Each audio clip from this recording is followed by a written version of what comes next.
So hello everyone, welcome to our channel. So बच्चे लोग, हम लोग पढ़ रहे हैं क्लास 12 इंडियन इकोनॉमिक डेवलपमेंट और आज हम लोग इस चैप्टर को कंप्लीट करेंगे। सारे कॉन्सेप्ट्स आज हम लोग यहाँ पर डिटेल में पढ़ते हुए चलेंगे और ये वाला चैप्टर आप लोग बहुत अच्छे से यहाँ पर समझ पाएंगे। ऑलरेडी इसकी जो 2 क्लासेस हुई हैं उससे मैंने आप लोगों को समझाया कि किस तरीके से ब्रिटिशर्स हमारे देश में घुसे, क्यों घुसे, उनका पर्पस क्या था, वो क्या मोटिव था उनका जिसके लिए उन्होंने इंडिया को ही क्यों चुना शासन करने के लिए। और तो और मैंने वहां पर आपको ये भी समझाया कि जब ब्रिटिशर्स 200 साल तक हमारे देश पर राज करके गए तो उस टाइम पर किस स्थिति में हमारा एग्रीकल्चर सेक्टर था। तो वो एक टर्म हम लोगों ने यहाँ पर यूज करी थी, स्टेगनेंट। हमारा एग्रीकल्चर सेक्टर स्टेगनेंट हो चुका था, पर उसके रीजन क्या थे ये मैं अब आपको नहीं बताऊंगी, ये आप मुझे बताएंगे कमेंट बॉक्स में। दूसरी चीज हम लोगों ने यहाँ पे पढ़ी कि ब्रिटिशर्स के जाने के टाइम पर वो इंडस्ट्रियल सेक्टर के कैसे हालात करके गए थे, किन हालातों में हमारा इंडस्ट्रियल सेक्टर हमें मिला जब ब्रिटिशर्स यहाँ से गए। तो वो स्टेट थी पुअर एंड बैकवर्ड।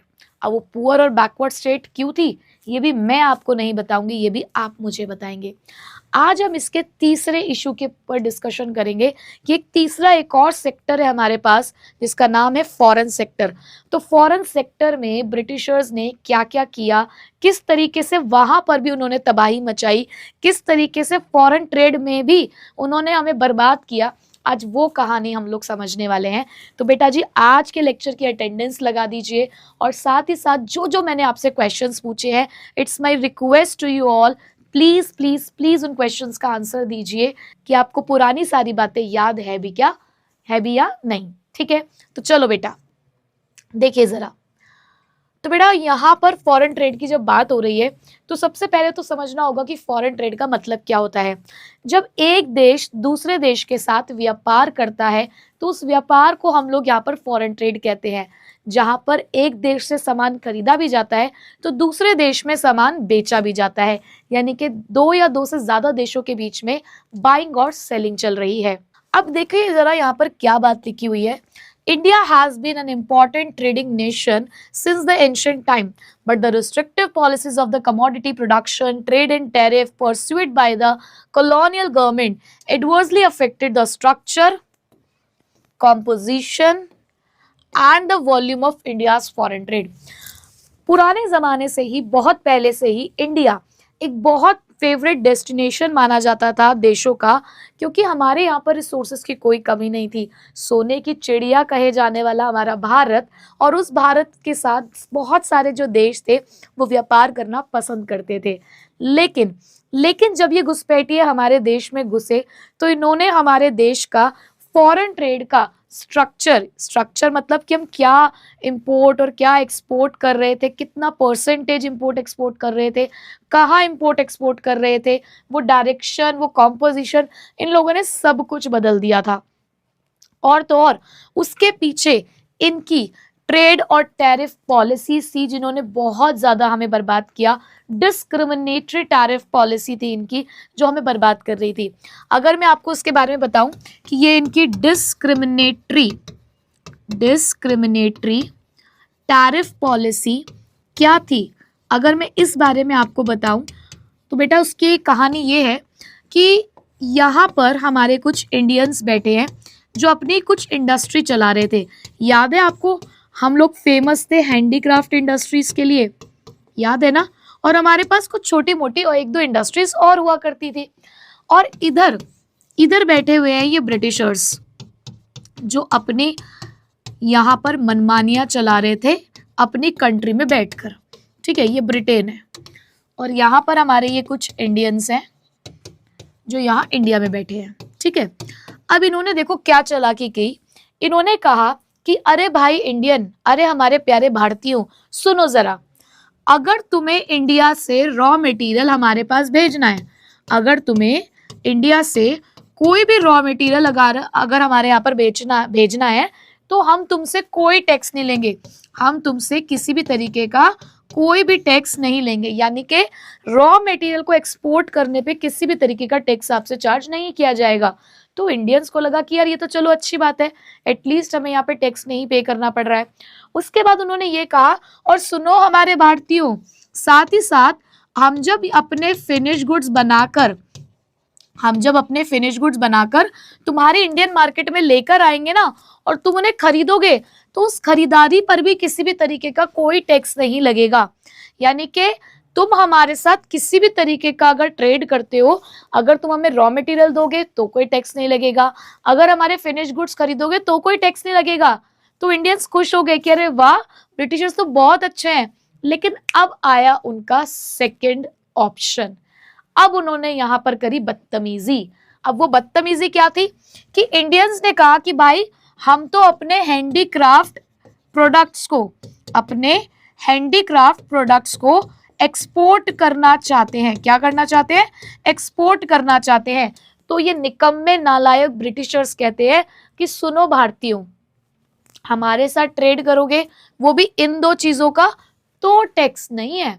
लेकिन अगर आपने अपने हैंडीक्राफ्ट्स प्रोडक्ट्स बाहर के देश में अगर एक्सपोर्ट किए, तो उसके ऊपर आपको टैक्स पे करना पड़ेगा, और वो भी हैवी टैक्स पे करना पड़ेगा।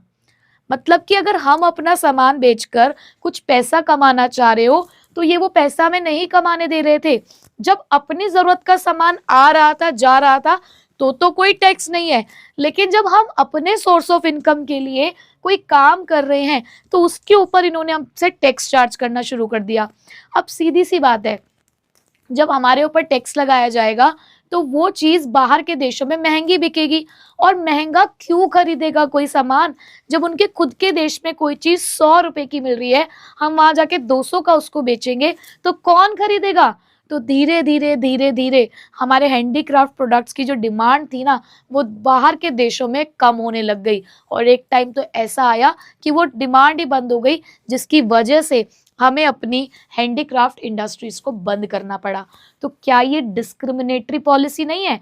क्या ये भेदभाव वाली पॉलिसी नहीं है कि जब आपको अपना कोई सामान चाहिए था, अपना कोई सामान बेचना था, तो आपने कहा कि कोई टैक्स नहीं है, लेकिन जब हम अपने व्यापार को बढ़ाने के लिए कोई काम करने जा रहे थे, तो आपने हमारे ऊपर डिस्क्रिमिनेटरी टैरिफ पॉलिसी लगा दी। आपने हमारे हैंडीक्राफ्ट प्रोडक्ट को इतना महंगा कर दिया टैक्स लगा के कि हम उसे दूसरे देश में बेच ही नहीं पा रहे थे। तो बस मजबूरन हमें अपनी हैंडीक्राफ्ट इंडस्ट्री बंद करनी पड़ी, और ये जो अच्छा खासा ट्रेड हमारा हो पा रहा था उनके आने से पहले, वो ट्रेड हमारा खराब हो गया। तो यहाँ तक की बात समझ में आई। अब इसके कुछ और चीजें भी है, जरा वो मैं आपको समझाती हूँ कि इंडिया के फॉरेन ट्रेड को यहाँ पर हम 3 चीजों से समझेंगे, जिसके लिए आपने याद रखना है मैकडी या फिर एमसीडी, जहां पर एम से मतलब है मोनोपोली ऑफ द ब्रिटेन, सी से मतलब है बेटा कॉम्पोजिशन ऑफ ट्रेड, और डी से मतलब है आपका ड्रेन ऑफ इंडियन वेल्थ। तो चलो वन बाय वन अब इन पॉइंट्स को समझते हैं। सबसे पहले कॉम्पोजिशन का पॉइंट हमारे सामने आया बेटा कि कॉम्पोजिशन का मतलब क्या होता है, कि उसके अंदर क्या क्या है। हमारी इंपोर्ट एक्सपोर्ट बास्केट में क्या है, जैसे मान लो आपको किसी ने कैडबरी की चॉकलेट का एक डब्बा दिया, अब उसमें कैडबरी की बहुत सारी चॉकलेट्स होंगी ना, तो उस डब्बे के बाहर ना लिखा होता है कि इसमें डेयरी मिल्क कितनी है, इसमें 5 स्टार कितनी है, वो सारा आपको लिखा होगा। इसका मतलब उसका कॉम्पोजिशन है। इन अ सिमिलर मैनर हम फॉरेन ट्रेड की बात कर रहे हैं, तो हमारा फॉरेन ट्रेड में हमारे पास क्या क्या चीजें है बेटा। आप क्या क्या कर रहे हो फॉरेन ट्रेड के अंदर? बेटा आप फॉरेन ट्रेड के अंदर या तो आप एक्सपोर्ट करते हो, क्या करते हो बच्चे, या तो आप यहां पर एक्सपोर्ट कर रहे हो, या फिर आप यहां पर इंपोर्ट कर रहे हो। दो ही तो काम हो रहे हैं। तो जब हम कॉम्पोजिशन की बात करेंगे, तो आपकी एक्सपोर्ट की बास्केट में क्या है और आपकी इंपोर्ट की बास्केट में क्या है, जब इस चीज को डिफाइन किया जाता है, तो बेटा उसे बोलते हैं कॉम्पोजिशन ऑफ फॉरेन ट्रेड। अब अगर मैं आपको बताऊं कि क्या हो रहा था, तो ये तो मैं बहुत पहले से पता है कि ये हमारे इंडियंस हैं, और इधर हमारे ब्रिटिशर्स नहीं, नालायक ब्रिटिशर्स। ठीक है, तो अब इंडिया की तरफ से क्या हो रहा था कि इंडियन इधर से एक्सपोर्ट कर रहे थे। क्या एक्सपोर्ट कर रहे थे? Primary product. क्या एक्सपोर्ट कर रहे थे? प्राइमरी प्रोडक्ट्स, यानी कि ज्यादा से ज्यादा रॉ मटेरियल जो है वो यहाँ पर जा रहा था। वहीं पर हमें खरीदारी करनी पड़ रही थी ब्रिटिशर्स से, यानी कि हमारे यहाँ पर जो इंपोर्ट हो रहा था वो किस चीज का इंपोर्ट हो रहा था? फिनिश्ड कंज्यूमर गुड्स का, यानी कि हमारे ही प्राइमरी प्रोडक्ट्स को लेकर वो अपनी इंडस्ट्रीज के अंदर जो भी फिनिश कंज्यूमर गुड्स बना रहे थे वो हमारे इंडियन मार्केट में बिक रहा था। तो अगर मैं देखूं तो हमारा जो भारत है उसका क्या स्ट्रक्चर रह गया था कि हम प्योरली एक्सपोर्टर बन चुके थे। किस चीज के एक्सपोर्टर बन चुके थे? प्राइमरी प्रोडक्ट्स के। और हम इंपोर्टर बन चुके थे, किस चीज के इंपोर्टर बन चुके थे बेटा? फिनिश गुड्स के। ठीक है, तो यही बात आपको यहाँ पर पॉइंट्स पे लिखी हुई है, जरा पढ़ते हैं। India becomes an exporter of primary products, India primary products का एक्सपोर्टर बन चुका था, and the importer of the finish consumer goods, और हम यहाँ पर फिनिश कंज्यूमर गुड्स को खरीद रहे थे। अब एक्सपोर्ट के अंदर हम लोग क्या क्या कर रहे थे? रॉ सिल्क था, कॉटन थी, वूल, शुगर, इंडिगो, जूट, ये सारी चीजें हम लोग क्या कर रहे थे? एक्सपोर्ट कर रहे थे, और सारा का सारा एक तरीके से रॉ मटेरियल है। अब हम इंपोर्ट क्या कर रहे थे? Cotton, silk and the woollen clothes, और कुछ कैपिटल गुड्स भी हम लोग यहाँ पर उनसे ले रहे थे, जैसे कि थोड़ी सी लाइट मशीनरी जो हमने प्रोड्यूस करी है फैक्ट्रीज के अंदर, तो वो सारी की सारी चीजें जो ब्रिटेन में प्रोड्यूस की जा रही थी वो सब यहाँ पर आकर बेची जाती थी। ठीक है, तो बेटा पहला पॉइंट क्लियर कॉम्पोजिशन का। अभी जो सेकेंड पॉइंट लिखा हुआ है आपके सामने, डायरेक्शन ऑफ फॉरेन ट्रेड, इस डायरेक्शन को ही हम बोल रहे हैं मोनोपोली ऑफ द ब्रिटिशर्स। तो बेटा यहाँ पर डायरेक्शन का मतलब क्या है कि आपका ट्रेड कहाँ जा रहा था। तो बेटा अगर मैं डायरेक्शन की बात करूं तो डायरेक्शन क्या था? ये था हमारा इंडिया। ठीक है, अब ब्रिटेन ने क्या किया? ब्रिटिशर्स आके कह के गए हमें ब्रिटेन के लिए कि भाई देखो, तुम्हारा सारा का सारा रॉ मटेरियल हम लोग खरीदने के लिए तैयार है, यानी कि most of the raw material जो है आप वो हमें बेच दो। तो मोर देन 50% ट्रेड जो था, मोर देन 50% ट्रेड जो था वो हमारा ब्रिटेन के साथ ही होता था। अब बचा कुचा जो ट्रेड बचा है ना, वो ज्यादा कंट्रीज तो नहीं थी हमारे पास जिनके साथ हम ट्रेड कर सकते, क्योंकि ये कुछ छोड़ ही नहीं रहे थे हमारे पास। हम ट्रेड करते भी किसके साथ? ये सारा रॉ मटेरियल तो ये लेके जा रहे थे, इन्हीं के यहाँ से सारा फिनिश गुड आ जाता था, तो हमें बहुत ज्यादा कहीं और से ट्रेड करने की जरूरत ही नहीं पड़ रही थी। क्यों? क्योंकि हमारे पास कुछ था भी नहीं। तो बेटा यहाँ पर क्या हो रहा था कि इंडिया मोर देन 50% ट्रेड तो यही हो रहा था, और बाकी बचा कुचा किसके साथ हो रहा था? चाइना, ईरान और श्रीलंका। बाकी का बचा कुचा ट्रेड इन लोगों के साथ किया जा रहा था। अब इसमें मोनोपोली की बात किया है, आप देखो ना डोमिनेंस किसका है। मोनोपोली का मतलब होता है जहां पर राजा, मैंने बोला था ना कि मोनोपोली का मतलब क्या होता है कि जहां आप राजा बन गए। और आप राजा कब बन जाते हो? जब आपके हाथ में पावर ज्यादा आ जाती है। राजा वही होता है जिसके हाथ में पावर ज्यादा होती है, जिसका पूरा कह सकते हो कि शासन चल रहा है, जो डोमिनेंस के अंदर है वही राजा है। तो आप देखो ना कि जब डायरेक्शन की बात हो रही है कि हमारा ट्रेड कहाँ जाकर हो रहा है, तो आपको दिख रहा है कि मोर देन 50% तो ब्रिटेन के साथ ही हो रहा है। बाकी का बचा कुचा जो है हमारे पास 10-20% वो इन 3 कंट्री के साथ हो रहा है। तो अगर मैं इन चारों कंट्रीज में राजा बोलूं तो किसको बोलूं राजा? भाई उस टाइम पर तो ब्रिटेन ही राजा बनकर बैठी हुई थी, इसीलिए इसे बोला गया मोनोपोली ऑफ द ब्रिटिशर्स, जिसमें आपको डायरेक्शन ऑफ फॉरेन ट्रेड बताया जा रहा है। ठीक है, तो देखो जरा, Britain maintained a monopoly control over the India's export and imports. More than half of the India's foreign trade was restricted to Britain. आधे से ज्यादा ट्रेड किसके साथ हो रहा था? ब्रिटेन के साथ हो रहा था, and the rest was allowed with few other countries, और बाकी का बचा कुचा बाकी की कंट्रीज के साथ हो रहा था, जैसे कि चाइना, सिलोन जिसको आज आप श्रीलंका के नाम से जानते हैं, एंड द पर्शिया जिसको आज आप ईरान के नाम से जानते हैं। तो इन 3 कंट्रीज के साथ ये ट्रेड हो रहा था। Also the opening of the Swiss canal further intensified the British control over the India's foreign trade. तो थोड़ी सी कहानी हम यहाँ पर स्विस कैनाल की भी कर लेते हैं। तो बेटा सबसे पहले मैं आपको स्विस कैनाल के बारे में थोड़ी सी बात बताऊं कि ये क्या है। चलो थोड़ी सी इसकी कहानी समझ लेते हैं।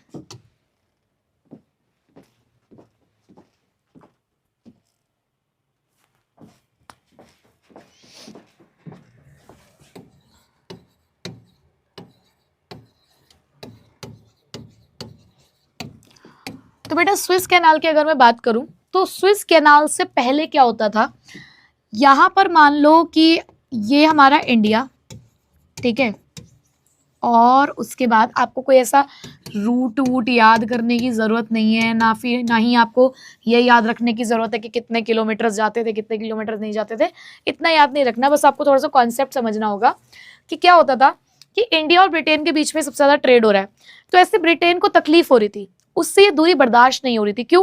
क्योंकि जब उसे इंडिया के साथ ट्रेड करना होता था ना, तो उसको एक बहुत लंबा सा रास्ता तय करके जाना पड़ता था जो इंडिया से साथ उसको मिलाता था। मतलब एक बहुत लंबा रास्ता वो सी वेज के थ्रू ही जाया करते थे, लेकिन उसको तय करने में मतलब अफ्रीका के नीचे से होकर वहां पर उनको जाना पड़ता था, तो थोड़ा टाइम ज्यादा लगता था, डिस्टेंस भी बहुत ज्यादा पड़ता था, तो समय लगता था चीजों को आने और जाने में। अब ऐसे में ब्रिटेन को ये दूरी बर्दाश्त नहीं हो रही थी, ये समय बर्दाश्त नहीं हो रहा था कि यार बहुत टाइम लगता है ट्रेड करने में। तो ऐसे में उन्होंने एक रूट निकाला, एक आर्टिफिशियल वाटरवे निकाला, जिसकी वजह से इंडिया और ब्रिटेन के बीच की जो दूरी थी वो कम हो गई, जिसने इंडिया और ब्रिटेन को डायरेक्टली कनेक्ट कर दिया, और उनके बीच में जो दूरी थी, जो समय लग रहा था आने जाने में, वो सारा समय कम हो गया। तो सिर्फ इतना ध्यान रखिए कि स्विस कैनाल एक आर्टिफिशियल वाटरवे है, यानी कि पानी के द्वारा ट्रैवल करने के लिए एक रास्ता बनाया गया था, जिससे इंडिया और ब्रिटेन के बीच की जो दूरी है ना बेटा, वो दूरी कम की जा सके। कोई आपसे नहीं पूछेगा, कोई मैप नहीं आएगा कि भैया इसमें स्विस कैनाल को आप यहाँ पे प्लॉट कर दो, ऐसा कुछ क्वेश्चन तो नहीं आते हैं। बस हाँ, आपको पता होना चाहिए कि स्विस कैनाल एक ऐसा आर्टिफिशियल वाटरवे है जिसने इंडिया और ब्रिटेन के बीच की दूरी को कम कर दिया गया था, जिसे ब्रिटिशर्स ने बनाया ही इसीलिए ताकि उनका जो ट्रेड है वो आसानी से हो सके। बेटा आपको ये याद रखना है कि ये स्विस कैनाल कब बनाया गया था, वो डेट वगैरह आपको ध्यान रखनी है। तो चलो मैं आपको यहाँ पर थोड़ा सा स्विस कैनाल के बारे में भी बता देती हूँ। देखिए, Swiss canal is an artificial waterway. पहली बात तो ये एक आर्टिफिशियल वाटरवे है जो कि नॉर्थ से साउथ की तरफ जाता है। एक इस्तमस करके एक जगह है हमारे नॉर्थ ईस्टर्न इजिप्ट के अंदर, वहां पर इसको बनाया गया। इसने डायरेक्ट ट्रेड रूट प्रोवाइड कर दिया था शिप्स को, किसके बीच में? European and American ports and the ports located in south Asia and east Africa. तो इन्होंने क्या किया, एक डायरेक्ट रूट दे दिया, जिसकी वजह से ये जो बीच की दूरी इतनी ज्यादा बढ़ रही थी इंडिया और ब्रिटेन के बीच की, वो दूरी कम हो सके। हाँ, अब आपको मेन जो यहाँ पर याद रखने बेटा, वो इसकी डेट याद रखनी है कि इसको कब खोला गया था। इसको खोला गया था 1869 में, जिसकी वजह से पर्पस क्या हुआ, क्या इससे बेनिफिट मिला कि एक तो कॉस्ट ऑफ ट्रांसपोर्टेशन कम हो गई, साथ ही साथ आपको एक एक्सेस मिल गया इंडियन मार्केट में आसानी से, क्योंकि रास्ता कम हो चुका था, दूरी कम हो चुकी थी, जिसकी वजह से आसानी से आप इंडियन मार्केट में पहुंच पा रहे थे। प्लस जो पहले आपकी भाई जितना लंबा दूरी तय करोगे उतना पैसा भी तो ज्यादा लगेगा ना, सीधी सी बात है। जितना ज्यादा आप ट्रैवल करोगे, आपका पेट्रोल, आपका सीएनजी, जो भी आप जैसे आज के टाइम पे हम यूज कर रहे हैं, वो ज्यादा लगेगी, और जितना कम डिस्टेंस होगा उतना वो कम पैसा लगेगा। तो पहले ट्रांसपोर्टेशन कॉस्ट भी ज्यादा आ रहा था, लेकिन स्विस कैनाल के आ जाने की वजह से 1869 में कॉस्ट ऑफ ट्रांसपोर्टेशन भी रिड्यूस हो गई और जो दूरी है वो भी कम हो गई। ठीक है बेटा, चलो अब वापस चलते हैं अपने टॉपिक के ऊपर। तो आई होप कि ये बात आपको समझ में आ गई होगी कि डायरेक्शन ऑफ फॉरेन ट्रेड कैसा था। अब बेटा सबसे इंपॉर्टेंट बात, सबसे ज्यादा मतलब दुख भरी कहानी, ये the drain of Indian wealth. अब ये क्या है ड्रेन ऑफ इंडियन वेल्थ? देखो बेटा, ड्रेन ऑफ इंडियन वेल्थ के लिए भी चलो मैं आपको थोड़ी सी एक कहानी से सुनाऊं। यहाँ पर बहुत सारी कहानियां बता के गए हैं ब्रिटिशर्स, इनके लिए बहुत सारी कहानियां भी सुननी पड़ रही हैं। देखो क्या हुआ, हम बार बार एक बात कर रहे हैं कि इंडिया सोने की चिड़िया है, इंडिया के पास नेचुरल रिसोर्सेज की कमी नहीं है, इंडिया भरपूर मात्रा में एक्सपोर्ट कर रहा है, चाहे वो ब्रिटेन के साथ कर रहा है या फिर वो बाकी बची हुई कंट्रीज के साथ कर रहा है, बट एक्सपोर्ट तो कर रहा है। तो क्या इंडिया के पास एक्सपोर्ट सरप्लस नहीं आ रहा था क्या?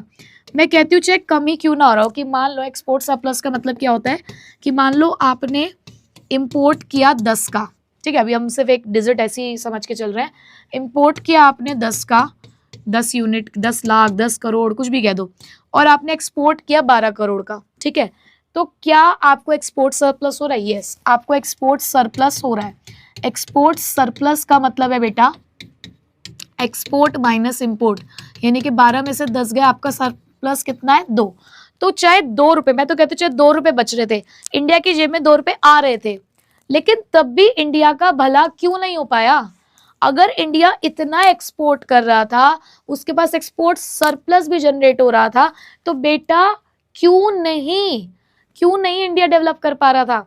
पता है क्यों नहीं कर पा रहा था? ये कुछ ऐसा है कि जब तुम अपने रिश्तेदारों के यहाँ पे जाते हो तो रिश्तेदार तुम्हें जाते हुए कहते हैं ना कि ले बेटा 50 रुपए चिज्जी खा लेना, ले बेटा 100 रुपए चॉकलेट खा लेना, अरे ले बेटा 500 रुपए ये कर लेना। उस टाइम पे तो तुम्हारे हाथ में पैसे आ गए। जैसे ही तुम अपने रिश्तेदारों के घर से निकले, तुरंत मम्मी ने कहा, पापा ने कहा कि चलो लाओ ये पैसे हमारे हुए, हम तुम्हारे लिए जोड़ रहे हैं, तुम्हारी गुल्लक में रखेंगे जाके। अरे तुम क्या सोच रहे हो, ये पैसा तुम्हारा ही है, हमारा नहीं है, बट अभी हमें वापस देना पड़ेगा। तो बस इंडियंस के साथ यही हो रहा था। इंडिया के पास एक्सपोर्ट सरप्लस आता था और वो लालची जो हमारे ब्रिटिशर्स है ना, वो आते थे, उनकी नजर थी ना हमारे इंडियन के पैसों पर, तो बेटा वो लोग आते थे और तुरंत उनका पैसा लेकर चले जाते थे, तुरंत उनका पैसा वो लेकर चले जाते थे कि ये तो हमारा है, ये तो हमारा है, ये तो हमारा है। हमारे मम्मी पापा तो डेफिनेटली पैसा हमारे लिए जोड़ रहे हैं, वो तो हमारी भलाई के लिए कर रहे हैं, क्योंकि वो हमारे मम्मी पापा हैं भाई, वो हमसे प्यार करते हैं, मोहब्बत करते हैं। तो वो अगर आज हमसे पैसा ले भी रहे हैं तो गलत नहीं है, ठीक है, हम तो खुश हैं, चलो ठीक है, कल को हमारी काम आएगा। लेकिन वो ब्रिटिशर्स तो अपने नहीं थे ना, वो तो निकम्मे नालायक थे, वो तो उनके तो नजर थी हमारे पैसों के ऊपर, वो तो हमारे नहीं थे। तो बेटा वहां पर उन्होंने क्या किया, ये एक्सपोर्ट सरप्लस हमारे इंडियन से छीन लिया। और तुम्हें पता है छीन कर उन्होंने किया क्या? छीन कर मौज मस्ती की थी, और क्या करना था उन्हें, और करना ही क्या आता था। तो उन्होंने मौज मस्ती, अपने मजेबाजी के लिए उन्होंने 3 पर्पस के लिए हमारे पैसों का इस्तेमाल किया। पहला क्या था? पहला था अपने ऑफिस के सेटअप के लिए खर्चा करना। मतलब क्या करते थे, ब्रिटेन में अपने बढ़िया बढ़िया मस्त एसी वेसी लगा के, मस्त एकदम टिंच करके अपने ऑफिस बनवा रहे थे। और उस ऑफिस को बनवाने के लिए जो पैसा चाहिए होता था, उस ऑफिस के सेटअप के लिए जो पैसा चाहिए था, वो सारा इंडिया से जा रहा था। प्लस इन लोगों को शांति तो थी नहीं, ब्रिटिशर्स को भाई, इन लालची तो ये थे, हर देश से इन्हें कुछ ना कुछ चाहिए, तो हर देश के साथ लड़ाई झगड़ा चल रहा था, यानी कि वॉर हो रही थी। तो वॉर एक्सपेंसेस जब हो रहे थे, भाई लड़ाई झगड़ा होगा तो खर्चा तो होगा, वॉर एक्सपेंसेस तो होंगे, तो वॉर एक्सपेंसेस भी कहां से हो रहे थे? हमारे यहाँ से हो रहे थे। अब क्या हुआ कि मान लो किसी ब्रिटिशर की तबीयत खराब हो गई, ये एक ब्रिटिशर है, ठीक है, इसको हो गया बहुत तेज खांसी जुकाम बुखार, तो इंडियंस ने कहा कि लाओ हमारे पास हमारे वैद्य हैं, आपका इलाज कर देंगे। लेकिन हम पे विश्वास नहीं करते थे, कहते थे नहीं नहीं नहीं नहीं नहीं, हमारे यहाँ पे ना बहुत टैलेंटेड डॉक्टर्स हैं, जाओ उनको बुला के लेकर आओ। ये देखो नखरे देख रहे हो, हमने कहा हमारे पास वैद्य है, हम लोग आपको दवाई दे देंगे, आप ठीक हो जाओगे। कहते नहीं, तुम तो चाहती हो मैं मारना, तुमने हमें कुछ खिला दिया तो जाओ जाओ, नहीं हमारी कंट्री से ही बुला के लेकर आओ, डॉक्टर्स को बुला के लेकर आओ। हम बुला लाए। अब बुला लाए इसका मतलब यहाँ पर आपने किसी दूसरी कंट्री की मेडिकल सर्विस ले ली। क्या ले ली आपने? दूसरी कंट्री की मेडिकल सर्विस। अब इस डॉक्टर ने कहा जी मेरी फीस तो 1000 रुपए है, तो ये 1000 रुपए भी ये मैं भाई अपने पास से ऐसी एक फिगर बता रही हूँ आपको, एक समझाने के लिए, मत कह देना कि मैडम अच्छा 1000 रुपए फीस होती थी उस टाइम पर। तो बेटा यहाँ पर मान लो उस डॉक्टर ने 1000 रुपए फीस मांग ली, तो फीस कहाँ से दी जा रही है? वो फीस भी हम ही दे रहे हैं इनके, मतलब पप्पा तो इनके हम ही बन के बैठे हुए थे, क्योंकि हम ही तो कर रहे हैं इनका सारा खर्चा, इनका सारा खर्चा हम ही तो उठा रहे थे, तो पप्पा तो इनके हम ही थे ना, बस ये मान नहीं रहे थे हमें, लेकिन थे तो हम ही। और एक दिन हमने इनको याद बता ही दिया था अच्छे से, हमारे बापू के साथ मिलकर, हमने बहुत सारे लोगों के साथ मिलकर इन्हें एक दिन ये याद दिलाई दिया था कि सुनो, बाप बाप होता है और तुम्हें यहाँ से अब दुम दबा के भागना पड़ेगा। तो भगा तो दिया था हमने, लेकिन उससे पहले इन लोगों ने बहुत शोषण किया हम लोगों का, ठीक है। तो यहाँ पर जो ये तीसरा खर्चा है ना बेटा, कि ये मेडिकल एक्सपेंसेस लेना, कम्युनिकेशन एक्सपेंसेस करना, बैंकिंग सर्विस ले लेना, तो बेटा ये पता है कौन से खर्चे थे? ये खर्चे थे इनके इनविजिबल ट्रेड से रिलेटेड। कौन से खर्चे थे बेटा? Invisible trade. इनविजिबल ट्रेड का मतलब क्या होता है? ऐसा ट्रेड जो दिख नहीं रहा, ऐसा ट्रेड जो दिख नहीं रहा, मतलब बेटा सर्विसेज के लिए, कि अगर हम किसी दूसरे देश की सर्विसेज ले रहे हैं, उसका इस्तेमाल कर रहे हैं, तो उसके लिए भी पैसा हमारे देश से ही जा रहा था। और बेटा इसी 3 रूप में हमारी इंडियन वेल्थ का ड्रेन हुआ, यानी कि हमारी इंडियन वेल्थ बहा दी गई, बर्बाद कर दी गई, जिसकी वजह से हमारा देश डेवलपमेंट नहीं कर पाया, ठीक है। तो इस पॉइंट को जरा मैं आपको अब यहाँ से समझा देती हूँ, क्या लिखा हुआ है जरा अच्छे से पढ़ेंगे। The most important characteristics of India's foreign trade throughout the colonial period was the generation of large export surplus. देखा, बहुत तगड़ा एक्सपोर्ट सरप्लस आ रहा था, but this surplus came at a huge cost to the country's economy. लेकिन इस surplus को generate करने की भी हमें कीमत चुकानी पड़ रही थी। क्या? This export surplus didn't result in any flow of gold and silver into the India. इस एक्सपोर्ट सरप्लस की वजह से भी कोई सोना चांदी हमारे देश में चलकर नहीं आया। रादर दिस वॉज यूज, किस चीज के लिए यूज किया जा रहा था? To make the payment for the expenses by an office setup by the colonial government in Britain. अपने देश के अंदर वो लोग जो अपने ऑफिस सेटअप कर रहे थे, उसके लिए जो उनको खर्चा करना होता था, जो खर्चे हो रहे थे, उसकी पेमेंट के लिए हम पैसा दे रहे थे। To meet the expenses on the war, ये जो वॉर चल रही थी उसके लिए जो उनको पैसों की जरूरत थी, तो उसका भी पैसा हम लोग भर रहे थे। अगर इन्हें इंपोर्ट करना था इनविजिबल आइटम, यानी कि अगर ये सर्विसेज लेना चाह रहे थे किसी दूसरे देश की, तो उसके लिए भी पैसा हम लोग दे रहे थे। तो बात समझ में आई मेरे प्यारे बच्चों कि मैंने आपको क्या बताया कि इंडिया के फॉरेन ट्रेड की स्थिति कैसी थी? कि सबसे पहले तो ब्रिटेन की मोनोपोली थी। डायरेक्शन ऑफ फॉरेन ट्रेड ऐसा था कि 50% से ज़्यादा हमारा जो ट्रेड है वो ब्रिटेन के साथ होता था, बचा कुचा चाइना, श्रीलंका और ईरान के साथ हो गया। उसके बाद कॉम्पोजिशन की बात करूँ तो प्योरली हम लोग प्राइमरी प्रोडक्ट्स के एक्सपोर्टर थे और फिनिश्ड कंज्यूमर गुड्स और कुछ कैपिटल गुड्स के इंपोर्टर बन के रह गए थे। ड्रेन ऑफ इंडियन वेल्थ, इन्होंने हमारा पैसा बहुत बर्बाद किया, 3 चीज़ों में बर्बाद किया, ऑफिस एक्सपेंसेस, वॉर एक्सपेंसेस और इनविजिबल ट्रेड के लिए। सो आई होप कि अच्छे से समझ में आ गया होगा और याद हो गया होगा। देखो इंडियन इकोनॉमी में कोई मैक्रो इकोनॉमी जैसी वो चीज़ें तो है नहीं कि कंसेप्ट हैं, आपको वो चीज़ लॉजिक लगाना है, कुछ भी, ये तो कहानी है। जो हो चुका है ये तो बस उसकी कहानी मैं आपको यहाँ पे सुना रही हूँ। तो कहानी तो सुनते सुनते याद हो जानी चाहिए, बस मेन पॉइंटर्स आपको पता होने चाहिए और उसके क्या हाइलाइट्स है। तो पॉइंटर और हाइलाइट्स अगर आपको पता है तो लिखने का काम तो मेरे प्यारे बच्चों आपका है। तो इसलिए इंडियन इकोनॉमी बहुत स्कोरिंग है, क्योंकि यहाँ पे कुछ नहीं, अच्छे से मजे से बैठो, सामने वेब सीरीज आपके सामने चल रही है, एपिसोड नंबर 3 हमारा चल रहा है, अपना पॉपकॉर्न खाओ, कोल्ड ड्रिंक पियो साथ में और मस्त इस चीज को एंजॉय करो और पूरी कहानी को याद कर लो। ठीक है बेटा, चलो अब आगे बढ़े नेक्स्ट टॉपिक की तरफ। तो बेटा डेमोग्राफिक कंडीशन की अगर मैं बात करूं तो डेमोग्राफिक कंडीशन का मतलब होता है कि अगर मुझे किसी भी देश में रहने वाली जनता के बारे में जानना है, यानी कि पॉपुलेशन के बारे में जानना है, तो उनके कुछ कैरेक्टरिस्टिक्स के बारे में मुझे जानना होगा। जैसे कि वहाँ पे डेथ रेट कैसा है और बर्थ रेट कैसा है, वहाँ का लिटरेसी रेट कैसा है, वहाँ पर पोवर्टी कितनी है, ज़्यादा है, कम है, हेल्थ सर्विसेज वहाँ पर कैसी होती हैं। तो ये सारी की सारी चीज़ें मुझे ये जानने में मदद करेगी कि उस देश में रहने वाले लोगों का क्वालिटी ऑफ लाइफ क्या है बेसिकली, है ना। तो डेमोग्राफिक कंडीशन का मतलब होता है किसी भी देश के अंदर रहने वाली जनता यानी कि पॉपुलेशन की कैरेक्टरिस्टिक्स को मेजर करना, जो उनके हालातों के बारे में आपको बता पाएंगी। तो हम भी यहाँ पर चेक कर रहे हैं अब कि जब ब्रिटिशर्स यहाँ से गए तो उस टाइम पर क्या डेमोग्राफिक कंडीशन थी, किन हालातों में हमारी जनता जो है वो रह रही थी। तो चलो देखते हैं जरा। Demographic analysis refers to the study of the population. तो बेटा ये चीज आप ध्यान रखेंगे, क्या पता आपसे एमसीक्यू में पूछ ले कि ये किस चीज की स्टडी है बच्चे, ये पॉपुलेशन की स्टडी है ऑन द बेसिस ऑफ कुछ फैक्टर्स के बेसिस पर, जैसे कि age, gender, race, employment, education, income, marriage rate, birth rate, death rate, ये सब। मतलब आप जहाँ पर इंटायरली अपनी पॉपुलेशन की कैरेक्टरिस्टिक्स को स्टडी कर रहे हो ताकि उनके बारे में आपको कुछ जानकारी पता चल सके, उनकी स्थिति के बारे में आप कुछ अनुमान लगा सके, तो वो हमारा कहलाता है बच्चे डेमोग्राफिक कंडीशन। ठीक है। सो बेटा demographic condition during the British rule revealed the features of the stagnant and the backward economy.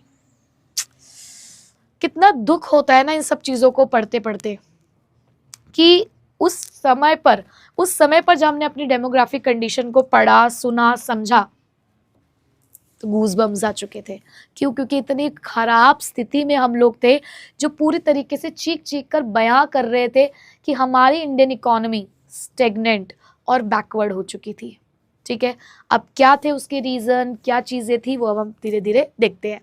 तो बेटा सबसे पहले आपको यहाँ पे कुछ डेटा लर्न करना है, कुछ बीच में और भी बातें हैं जो आपको पता होनी चाहिए। The first official census was conducted in 1881। देखो क्योंकि हम लोग यहाँ पर डेमोग्राफिक कंडीशन जानने की कोशिश कर रहे हैं, तो डेमोग्राफिक कंडीशन जानने के लिए डेफिनेटली मुझे पॉपुलेशन के बारे में जानना जरूरी है। तो पॉपुलेशन के बारे में जानने के लिए यहाँ मुझे सेंसस कैलकुलेट करना होगा। तो जो पहला सेंसस कैलकुलेट हुआ यानी कि पॉपुलेशन को काउंटिंग स्टार्ट हुई वो 1881 में। First census was calculated in 1881। तो आपको ये डेट्स जो है वो याद रखनी है।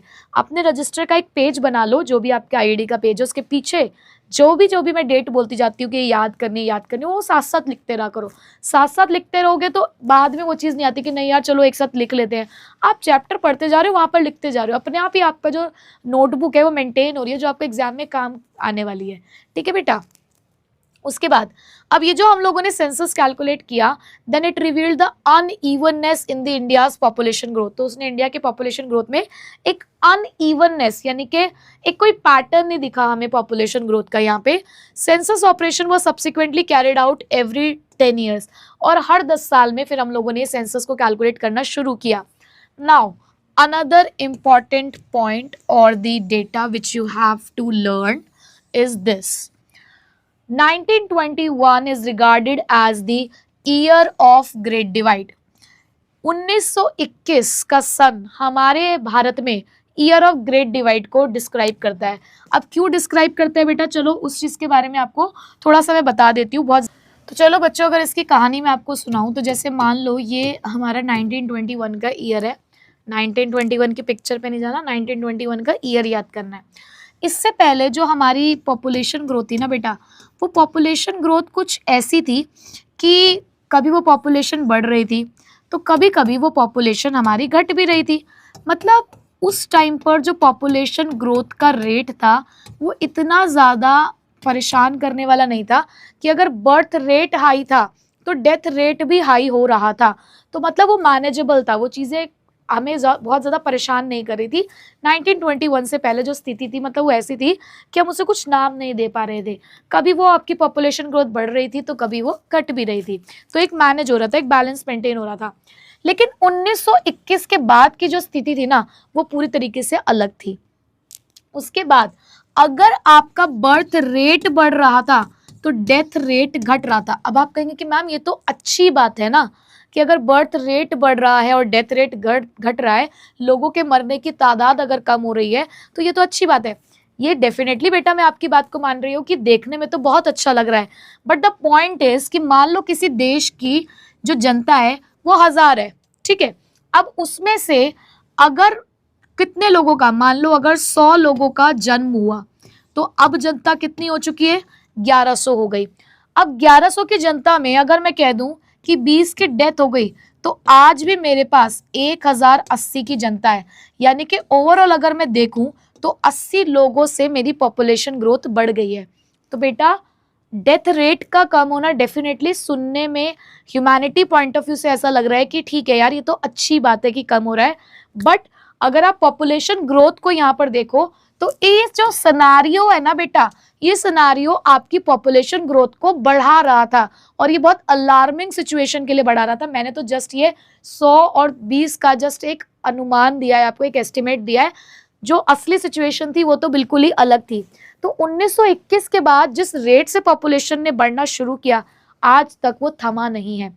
तो हम कहेंगे कि एक प्रोसेस यहाँ था, फर्स्ट ट्रांजिशन यहाँ था यानी कि एक बदलाव था। सेकेंड ट्रांजिशन 1921 के बाद हमें देखने को मिला।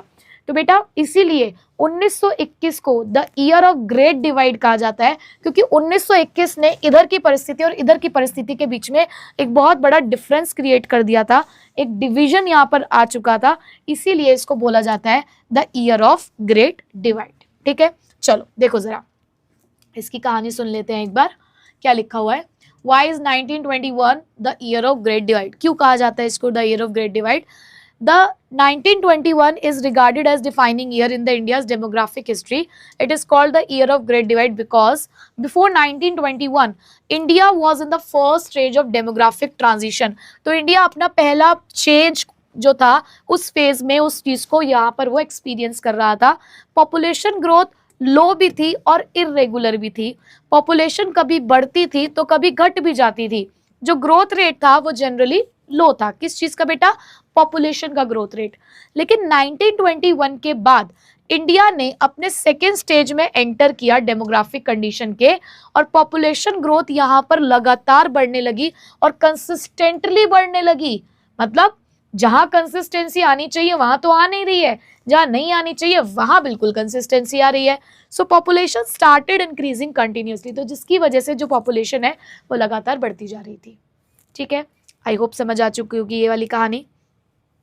तो डेमोग्राफिक प्रोफाइल क्या होता है ये आप समझ रहे हैं। अब हमारे पास इसके कुछ फीचर्स हैं जो हमारे देश के डेमोग्राफिक कंडीशन को डिफाइन कर रहे थे on the eve of independence. तो बेटा उसके अंदर सबसे पहला है मोर्टालिटी रेट। हमने सबसे पहले पकड़ा मोर्टालिटी रेट को कि चलो ये देखते हैं। तो बेटा मोर्टालिटी रेट का मतलब क्या होता है पहले वो सुनो। Mortality rate refers to the number of death during a particular period of time among a particular type और द ग्रुप ऑफ पीपल। अगर हम मोर्टालिटी रेट की बात करें बेटा तो इसका मतलब है कि एक पर्टिकुलर पीरियड में कितने लोगों की डेथ हो रही है, और ये डेथ हम कैलकुलेट करते हैं पर 1000, यानी कि 1000 लोगों में से कितने लोगों की डेथ हो रही है। तो उस टाइम पर जो मोर्टालिटी रेट था वो कैसा था, हाई था। So the overall mortality rate was very high, उस टाइम पे मोर्टालिटी रेट हाई था। ये हमारे लिए एक हाईलाइटनिंग पॉइंट है। इन्फेंट मोर्टालिटी रेट, इवन जो इन्फेंट मोर्टालिटी रेट था ना बच्चे, इन्फेंट का मतलब होता है वो बच्चे जो 1 साल से कम की एज के हैं, मतलब 1 साल तक के भी आप कह सकते हो। 1 साल या उससे कम की आयु के जो बच्चे होते हैं, एज ग्रुप के बच्चे होते हैं, उनको इन्फेंट कहते हैं ना, मतलब नवजात शिशु जिसे आप कहते हो। वो रेट तो बेटा बहुत ही ज्यादा हाई था। So infant mortality rate was about 218 per 1000। मतलब अगर 1000 बच्चे हैं जो एक या मतलब 1 साल या उससे कम की उम्र के हैं, तो उसमें से 218 बच्चों की 1 साल से पहले पहले ही डेथ हो जाया करती थी। और मतलब ये सच में बहुत अलार्मिंग सिचुएशन थी कि मतलब हमारे देश में ऐसी फैसिलिटी नहीं थी कि 1000 में से 218 बच्चे तो हमारे मर ही जाते थे। लेकिन सिचुएशन बदली आज के टाइम पर। हम लोग अगर देखें, ये मैं बुक के फिगर बता रही हूँ, एट प्रेजेंट 2025 का क्या फिगर है, 25-26 का क्या फिगर है, वो आप अपने आप फाइंड आउट करेंगे और कमेंट बॉक्स में लिख कर जाएंगे। हम अभी प्योरली बुक की फिगर्स यहाँ पर पढ़ रहे हैं। सो प्रेजेंटली अगर हम देखें जो मेंशन है हमारे मटेरियल के अंदर, वो 33 पर 1000 है। कितना है बेटा, 33 पर 1000। ठीक, यानी कि अब 1000 में से सिर्फ 33 बच्चों की डेथ हो रही है। तो ठीक है, सिचुएशन काफी सुधर गई है। उसके बाद नेक्स्ट आया बच्चों पुअर हेल्थ सर्विस। अब अगर हेल्थ सर्विस की बात करूं, यानी कि हॉस्पिटल्स वगैरह, मेडिकल ट्रीटमेंट, वो किस तरीके से लोगों को मिल पा रहा था, अगर उसकी बात की जाए तो बेटा वो भी पुअर थी, पुअर हेल्थ सर्विसेज थी। यानी कि हेल्थ सर्विसेज के लिए हमारा कीवर्ड क्या है, पुअर था। सो यहाँ पर क्या है कि पब्लिक हेल्थ सर्विसेज की अगर हम बात करें तो बोला जा रहा है दैट ईदर अनअवेलेबल, या तो वो सर्विस अनअवेलेबल ही नहीं थी to the larger population of the portion of the population, यानी कि हमारे देश की बहुत सारी जनता के पास तक तो वो मेडिकल फैसिलिटी पहुंच ही नहीं पा रही थी। मतलब जैसे रूरल एरियाज है तो वहां पर गांव में कोई हॉस्पिटल ही नहीं है, कोई क्लिनिक ही नहीं है, तो लोगों को मिल ही नहीं रहा है medical aid. Highly inadequate where available, और जहां अवेलेबल था भी वहां पर वो पर्याप्त मात्रा में नहीं था। मतलब कोई उनके पास कई बार मशीन नहीं है, मेडिसिन अवेलेबल नहीं है, कहीं पे डॉक्टर अवेलेबल नहीं हो पा रहा है। तो अगर कहीं पे इस तरीके की सर्विसेज थी भी तो वो सफिशिएंट नहीं थी। तो पुअर हेल्थ सर्विसेज क्यों थी, या तो अवेलेबल ही नहीं है, अगर अवेलेबल है तो इनएडिक्वेट है। So as a result water borne और the air borne disease were widespread, और जिसकी वजह से हवा और पानी से होने वाली बीमारियां फैलती चली जा रही थी। These disease caused a huge loss of the life, जिसकी वजह से बहुत सारे लोगों की जाने जा रही थी। उसके बाद साक्षरता दर यानी कि लिटरेसी रेट की अगर बात की जाए तो बेटा वो भी क्या था, वो भी लो था उस टाइम पर। ठीक है, तो लिटरेसी रेट क्या होता है कि ये this is the percentage of population of a given age group that can read and right, यानी कि अगर आप लिख और पढ़ सकते हैं तो आप लिटरेट है, अगर आप लिख पढ़ नहीं सकते तो आप इलिटरेट है। अब तुम देख लो कि तुम कौन सी कैटेगरी में हो। तो ओवरऑल लिटरेसी रेट की अगर मैं बात करूं बेटा तो इट वाज लेस देन 16%, 16% से भी कम लोग हमारे यहाँ पर लिटरेट थे। और फीमेल लिटरेसी की बात करें तो बेटा वो तो 7% थी, मतलब बहुत ज़्यादा कम था हमारे यहाँ का लिटरेसी रेट। और लोगों के पढ़े लिखे ना होना एक बहुत बड़ा हमारे लिए कह सकते हो कि प्रॉब्लम था, क्योंकि लोग पढ़े लिखे होते हैं तो बहुत सारी प्रॉब्लम का सॉल्यूशन निकल जाता है। उसके बाद लो लाइफ एक्सपेक्टेंसी अगर लाइफ एक्सपेक्टेंसी की बात की जाए ना बेटा, लाइफ एक्सपेक्टेंसी का मतलब क्या होता है कि the number of years a person can expect to live, यानी कि ऑन एन एवरेज हमारे जीने की क्या एक एज डिसाइड की गई है। तो बेटा लाइफ एक्सपेक्टेंसी उस टाइम पे बहुत कम थी। अब इसके अंदर कुछ कॉन्ट्रडिक्शंस हैं। कुछ बुक्स आपको ये लाइफ बताएंगे 32 ईयर्स, कुछ बुक्स बताएंगी आपको 44 ईयर्स। अब आपके माइंड में कंफ्यूजन, मैम कौन सा लिखें? एनसीईआरटी वाला। एनसीईआरटी आई गेस 32 ईयर्स कहती है, तो आप 32 ईयर्स लिखेंगे यहाँ पर। अब जो कह रहा है एनसीईआरटी हम तो वही लिख रहे हैं, ठीक है। अगर एनसीईआरटी, हम लोग एनसीईआरटी देख ही लेते हैं ना, why we are you know हम बच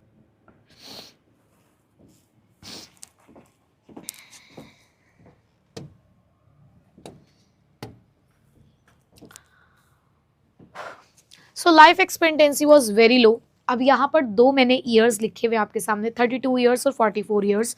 कुछ रेफरेंस बुक 44 ईयर्स लिख रही हैं, बट एनसीईआरटी में 32 ईयर्स है। तो हमें कौन सा फॉलो करना है? हम एनसीईआरटी को फॉलो करेंगे।